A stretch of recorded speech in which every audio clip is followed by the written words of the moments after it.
Hola a todos, soy Alicia, soy terapeuta en Estados Unidos y hoy quiero platicarles un poco acerca de la empatía.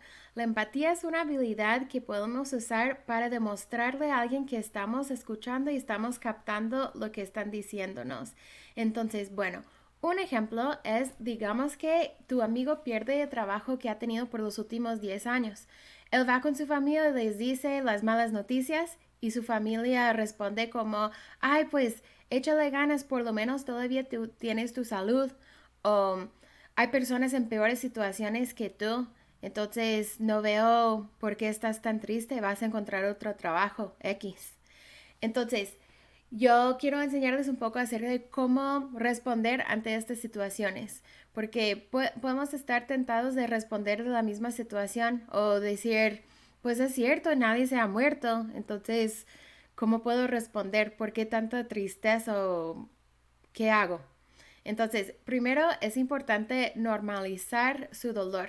Entonces, al decirle, ay, pues yo me sentiría igual si me pasara lo mismo, le puede ayudar mucho. O puedes decirle, sí, perder tu trabajo sería un golpe fuerte y más cuando pasó de repente. O puedes decirle algo como, sí, entiendo cómo tu trabajo formó parte de tu identidad. Entiendo que va a estar difícil tener que trabajar en otra cosa. Puedes repetir lo que están diciendo en otras palabras para demostrar que estás captando lo que están diciendo y lo que están sintiendo. Luego hay que reconocer la gravedad de la situación. Siempre duele cuando estás compartiendo algo íntimo con alguien y te cambian de tema. O peor, cuando empiezan a hablar de sus problemas. Por ejemplo, si tú dices, sí, perdí mi trabajo y me siento tan triste, es muy difícil esta situación, y alguien te dice, pues por lo menos a ti no te chocaran, tú por lo menos tienes un carro.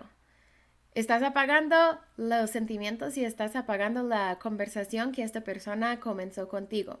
Yo veo estas situaciones de la siguiente manera. Si es una crisis para mi amigo, es una crisis para mí. Entonces, a mí no me cuesta nada ponerle pausa a mi vida para sentarme ahí en su dolor y con esa persona para que sepan que tienen a alguien en quien apoyarse. Por último, les quiero enseñar una frase que pueda ayudar a hacer crecer tu empatía cuando apenas lo vas a estar empezando a practicar. Es, te sientes y luego la emoción que tú captaste, por qué y luego la razón. Por ejemplo, puedes decir, te sientes abrumado por lo de tu situación de trabajo. Puedes decir, te sientes avergonzado porque ya le vas a tener que decir a tu novia. O puedes decir, te sientes preocupado por lo del dinero. Lo bueno de la empatía es que la persona te puede corregir si no la tienes la primera vez. Por ejemplo, si le dices, estás abrumado por lo de tu situación de trabajo. Tu amigo puede decir, abrumado, un poco sí, pero más bien estoy confundido porque no sé por qué me corrieron. Entonces ahí en esa situación ustedes pueden enfocarse en lo que es su confusión en vez de su ansiedad que captaste la primera vez. No te sientes mal si la persona usa palabras diferentes para explicar cómo se sienten. Eso es la magia de la empatía. Nomás te está ayudando a, uno, demostrar que estás captando lo que están diciendo y dos, te ayuda a enfocarte en la situación de la manera que está viéndola esa persona. Entonces hay que normalizar, reconocer la gravedad de la situación y practicar la empatía. Estoy segura que si vas practicando esta habilidad va a cambiar la manera que tú comunicas con la gente.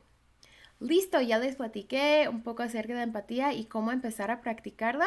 Si les gustó el contenido, dale me gusta y déjame un comentario y seguimos platicando.